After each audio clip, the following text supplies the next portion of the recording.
Bien, vamos a ver ahora el impuesto sobre el patrimonio. Impuesto sobre el patrimonio. Bien, este impuesto grava el patrimonio de personas físicas. Ya hemos dicho que las personas jurídicas no quedan gravadas por este impuesto sobre el patrimonio. Bien, este impuesto sobre el patrimonio, de forma temporal, desapareció la obligación de presentación a partir del año 2008. A partir del año 2008 se modificaron una serie de artículos de ese impuesto y uno de ellos fue la no obligación de declaración por ningún sujeto pasivo. Bien, a partir de entonces esto se ha modificado y con efectos 1 de enero del 2011 volvió a tener que presentarse el patrimonio, de momento de forma temporal, para los años 2011, 2012 y 2013. De momento es algo temporal. Parece que en el 2014 volverá a existir esa no obligación de presentación. Pero como ya hemos dicho, el ámbito fiscal es uno de los más cambiantes y en el que hemos de estar siempre al día analizando las posibles modificaciones. Bien, ¿quién debe tributar en el impuesto sobre el patrimonio? Personas físicas, ha quedado claro, pero en este impuesto deben tributar tanto las físicas residentes como las físicas no residentes, pero por bienes diferentes, lógicamente. Si soy una física residente, y en el IRPF hemos analizado que se entiende por residente en territorio español, si soy una persona física residente, en este impuesto debo tributar por mi patrimonio mundial, independientemente de donde lo tenga situado. En cambio, si soy una persona física no residente, únicamente deberé tributar por este impuesto por mi patrimonio situado en España, no el situado en otros países, sino únicamente por el situado en España.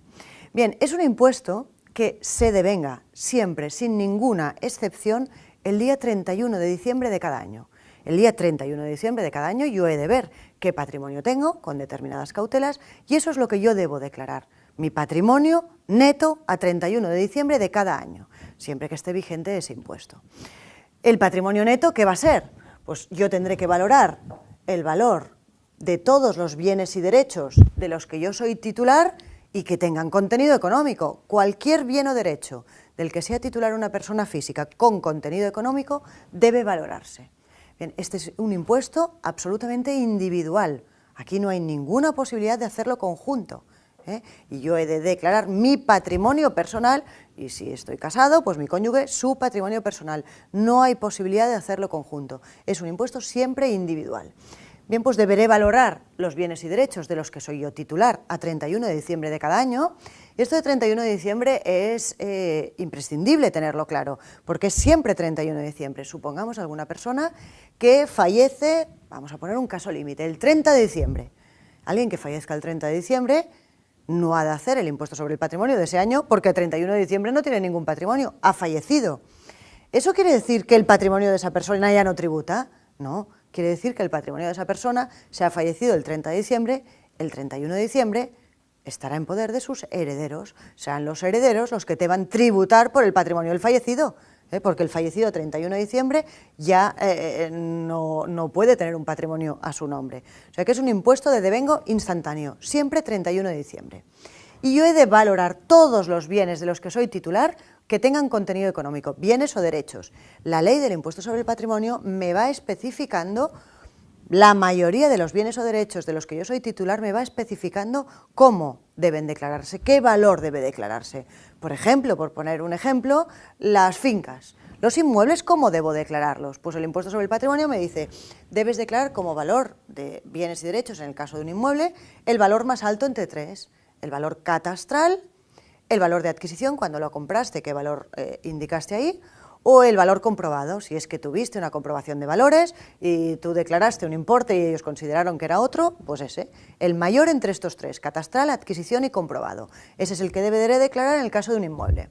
Y en el caso de unas acciones que cotizan, yo soy titular de acciones que cotizan, ¿qué valor declararé? Pues el valor medio de cotización del último trimestre, te lo aporta la entidad financiera en la que tienes depositados los valores. Y si estamos hablando de un fondo de inversión, pues un fondo de inversión debe declararse el valor liquidativo 31 de diciembre. Todos esos valores normalmente los tienes en una entidad depositaria y la entidad depositaria te dará el valor o el valor medio de cotización en el caso de acciones o el valor liquidativo 31 de diciembre. Bien, pues declararé todos los bienes y derechos con contenido económico y que no estén exentos. Dentro de las exenciones del impuesto sobre el patrimonio hay varias importantes y planificables.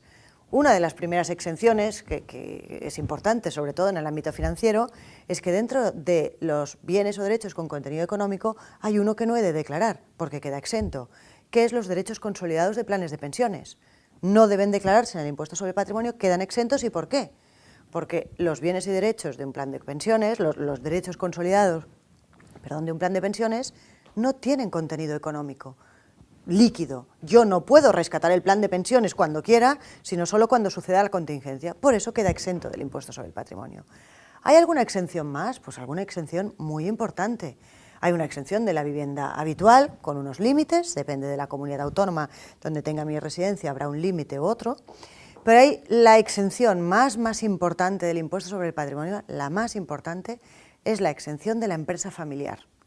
Las empresas familiares gozan de una exención en el impuesto sobre el patrimonio, exenciones que yo debo declarar el valor de esa empresa, pero no tributaré por él.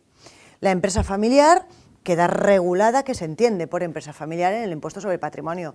Claro, tener una empresa, yo puedo tener una empresa en general de dos formas, o ser un empresario individual.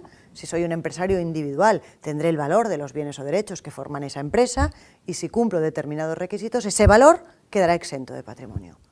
O yo lo que tengo no es una empresa individual, sino acciones o participaciones en una sociedad. Deberé valorar esas acciones o participaciones y si cumplo determinados requisitos, como tener funciones de dirección, un porcentaje de participación mínimo, unos rendimientos mínimos, si cumplo determinados requisitos, el valor de esas acciones o participaciones queda absolutamente exento en el impuesto sobre el patrimonio y eso no tiene límite, no valga 1.000 o valga 100.000. Si cumplo los requisitos marcados por el patrimonio, por esa empresa familiar no tributaré en el impuesto sobre el patrimonio.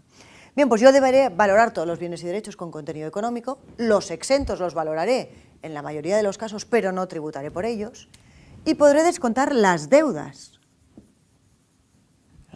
o las cargas que tienen esos bienes y derechos, y eso me dará mi patrimonio neto.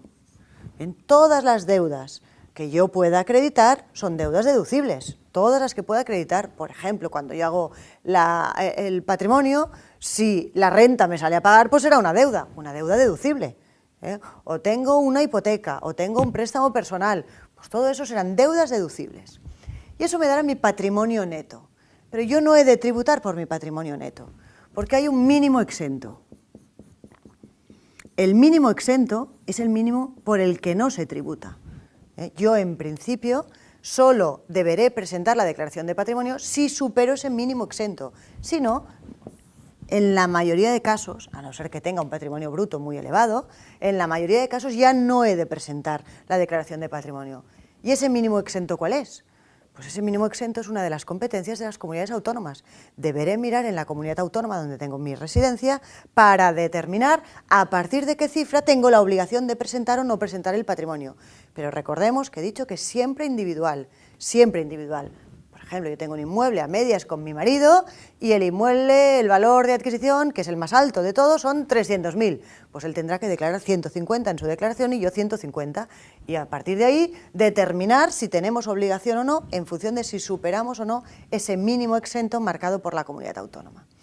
Bien, una vez he descontado el mínimo exento y he visto que aún así aparece base imponible, he de presentar el impreso. Y al presentar la declaración, buscaré la base imponible, aplicaré el tipo impositivo y esto me dará una cuota. Tipo impositivo, que tampoco hablaremos de él, porque también es una competencia cedida a las comunidades autónomas. El impuesto sobre el patrimonio es uno de los 3 impuestos cedidos totalmente a las comunidades autónomas. La recaudación de las personas físicas residentes en esa comunidad autónoma, toda la recaudación se queda en la propia comunidad autónoma. Y la comunidad autónoma tiene determinadas competencias, entre ellas la de determinar el mínimo exento y determinar el tipo impositivo. Bien, pues tipos impositivos no vamos a entrar porque dependerá de la comunidad, pero para patrimonios pequeñitos el tipo impositivo es muy pequeñito, pero para determinados patrimonios elevados el tipo impositivo puede ser muy alto, porque pensemos que yo aquí estoy pagando por la mera titularidad de bienes o derechos. Si estos bienes o derechos me han generado rentas, lo declararé en el IRPF. Aquí solo la mera titularidad de bienes o derechos con contenido económico. Bien, una vez tengo la cuota, a la cuota le podré descontar, entre otros, los impuestos pagados en el extranjero, Es decir, si yo soy residente en territorio español, hemos dicho que he de tributar por mi patrimonio mundial, esté donde esté situado. Pues supongamos que yo tengo un inmueble en un país y allí en ese país en el que yo tengo ese inmueble me hacen tributar por un impuesto parecido al patrimonio. Pues aquí me podré descontar una parte de lo pagado en ese país por un impuesto similar al del patrimonio.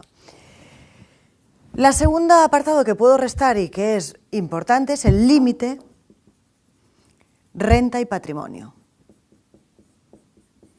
El límite renta y patrimonio es uno de los límites también más planificables.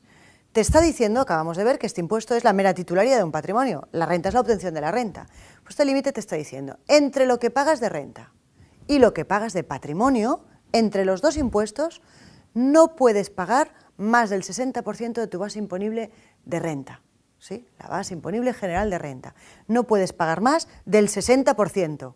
Entre los dos impuestos, en general, con algunas premisas, pero en general no puedo pagar más del 60% de mis ingresos, entre los dos. Supongamos que no tengo nada en la base imponible general. Antes hemos visto que iba a la base imponible general. Y que lo único que tengo es importes en la base imponible del ahorro, ¿no? Por variaciones patrimoniales, por lo que sea. Y el impuesto sobre el patrimonio tiene un segundo límite. Supongamos que no tengo ingresos en la renta, ninguno, vamos a poner un límite extra, no tengo ningún ingreso en la renta, pero sí que tengo patrimonio. Y el patrimonio me sale a pagar 100. Claro, si no tengo ingresos en la renta, el 60% de la base imponible de renta, si tengo de base imponible 0, me saldría a pagar 0. Pues no, te dice, el segundo límite es lo máximo que puedes descontar del impuesto sobre el patrimonio es un 80%. Es decir, si a mí me saldría a pagar 100 y no tengo renta, lo máximo que voy a pagar de patrimonio es 20, porque la reducción máxima es un 80%. Este límite es importantísimo tenerlo en cuenta. Entre renta y patrimonio no se puede pagar más del 60% de la base imponible general de renta y la reducción máxima del patrimonio no puede superar el 80%. Bien, además pueden haber bonificaciones aprobadas normalmente por comunidades autónomas. Hay comunidades autónomas que han decidido aplicar una bonificación del 100% en los residentes en su comunidad autónoma. Pues por eso es un impuesto en el que hay diferencias entre comunidades autónomas. Pues el mismo patrimonio en una comunidad autónoma o en otro puede dar a pagar o el otro 0, porque es una de las competencias cedidas a las comunidades autónomas. Finalmente, ¿qué me puede dar el impuesto sobre el patrimonio? Solo me puede dar dos opciones, o a pagar o 0. O a pagar o 0. ¿No me puede dar a devolver? No, porque los únicos impuestos que pueden dar a devolver son aquellos que previamente hayan tenido retenciones. Y las retenciones son sobre rentas, sobre rendimientos. Y aquí no estoy declarando rendimientos, sino que estoy declarando bienes. O sea que el patrimonio únicamente me puede dar a pagar o 0, porque la bonificación me cubre toda la cuota o el límite, pero nunca me puede dar negativo el impuesto sobre el patrimonio.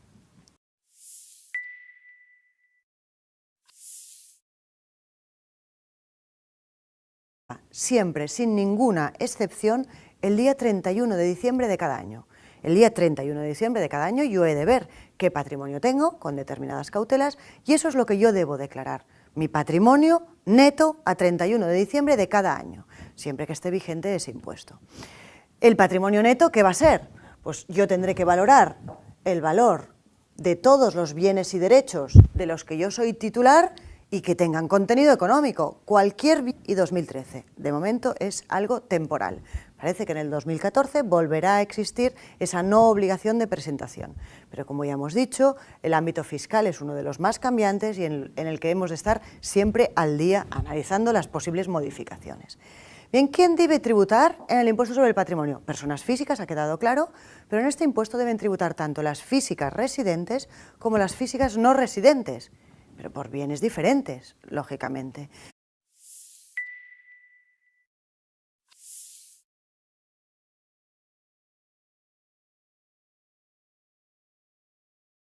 Bien, vamos a ver ahora el impuesto sobre el patrimonio. Impuesto sobre el patrimonio. Bien, este impuesto grava el patrimonio de personas físicas. Ya hemos dicho que las personas jurídicas no quedan gravadas por este impuesto sobre el patrimonio. Bien, este impuesto sobre el patrimonio, si soy una física residente, y en el IRPF hemos analizado que se entiende por residente en territorio español, si soy una persona física residente, en este impuesto debo tributar por mi patrimonio mundial, independientemente de donde lo tenga situado. En cambio, si soy una persona física no residente, únicamente deberé tributar por este impuesto por mi patrimonio situado en España, no el situado en otros países, sino únicamente por el situado en España. Bien, es un impuesto que se devenga. De forma temporal, desapareció la obligación de presentación a partir del año 2008. A partir del año 2008 se modificaron una serie de artículos de ese impuesto y uno de ellos fue la no obligación de declaración por ningún sujeto pasivo. Bien, a partir de entonces esto se ha modificado y con efectos 1 de enero del 2011 volvió a tener que presentarse el patrimonio, de momento de forma temporal, para los años 2011, 2012.